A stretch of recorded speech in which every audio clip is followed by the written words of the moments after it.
लक्ष्मण का त्याग करके अत्यंत शोक विह्वल हो रघुनंदन ने पुरोहित, मंत्रियों और नगर के श्रेष्ठ जनों को बुलाकर कहा, आज मैं अयोध्या के सिंहासन पर भरत का अभिषेक कर स्वयं वन को जाना चाहता हूँ।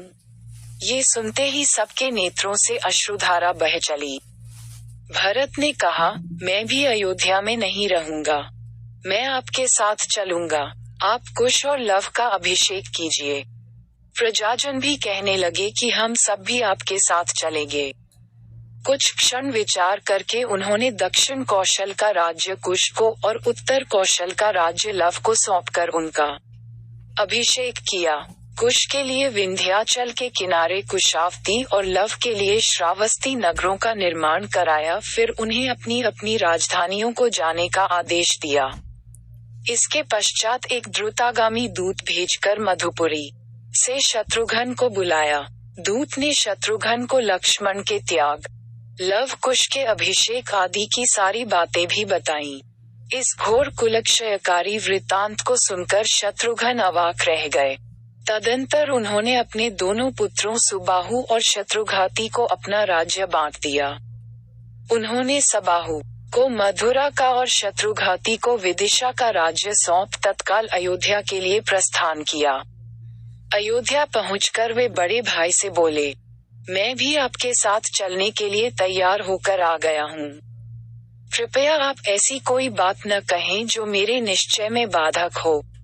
इसी बीच सुग्रीव भी आ गए और उन्होंने बताया कि मैं अंगद का राज्याभिषेक करके आपके साथ चलने के लिए आया हूँ। उनकी बात सुनकर रामचंद्र जी मुस्कुराए और बोले, बहुत अच्छा। फिर विभीषण से बोले, विभीषण, मैं चाहता हूँ कि तुम इस संसार में रहकर लंका में राज्य करो। यह मेरी हार्दिक इच्छा है, आशा है, तुम इसे अस्वीकार नहीं करोगे। विभीषण ने भारी मन से रामचंद्र जी का आदेश स्वीकार कर लिया।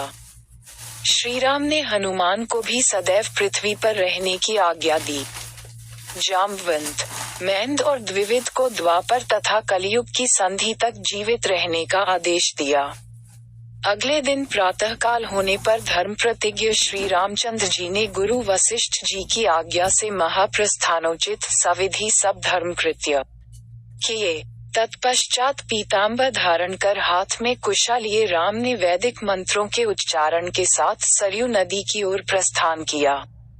नंगे पैर चलते हुए वे सूर्य के समान प्रकाशमान मालूम पड़ रहे थे। उस समय उनके दक्षिण भाग में साक्षात लक्ष्मी, वाम भाग में भूदेवी और उनके समक्ष संहार शक्ति चल रही थी। उनके साथ बड़े बड़े ऋषि मुनि और समस्त ब्राह्मण मंडली थी। वे सब स्वर्ग का द्वार खुला देख उनके साथ चले जाते थे। उनके साथ उनके राजमहल के सभी आबाल वृद्ध स्त्री पुरुष भी चल रहे थे। भरत व शत्रुघ्न भी अपने अपने रणवासों के साथ श्रीराम के संग संग चल रहे थे। सब मंत्री तथा सेवक अपने परिवारों सहित उनके पीछे हो लिए। उन सब के पीछे मानो सारी अयोध्या ही चल रही थी।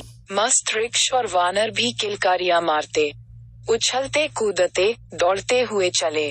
इस समस्त समुदाय में कोई भी दुखी अथवा उदास नहीं था, बल्कि सभी इस प्रकार प्रफुल्लित थे जैसे छोटे बच्चे मनचाहा खिलौना पाने पर प्रसन्न होते हैं।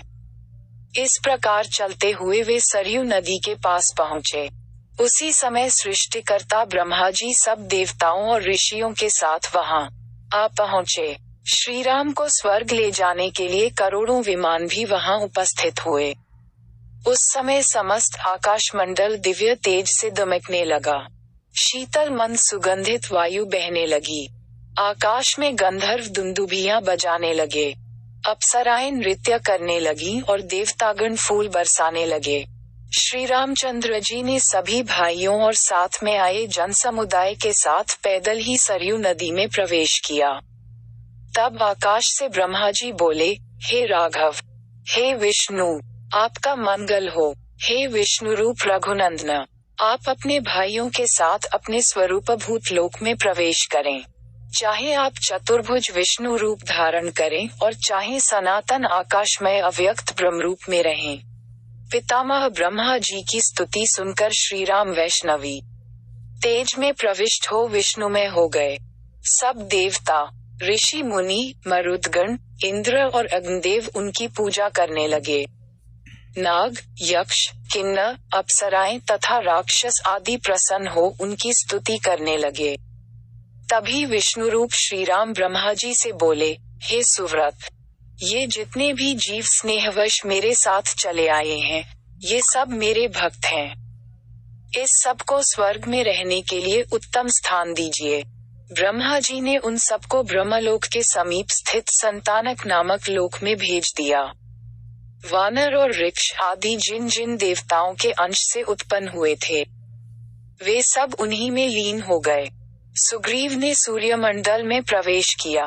उस समय जिसने भी सरयू में डुबकी लगाई वही शरीर त्याग कर परमधाम का अधिकारी हो गया। अगर आपको वीडियो अच्छा लगा तो सब्सक्राइब करें और शेयर करें एजुकेशन स्टोरी।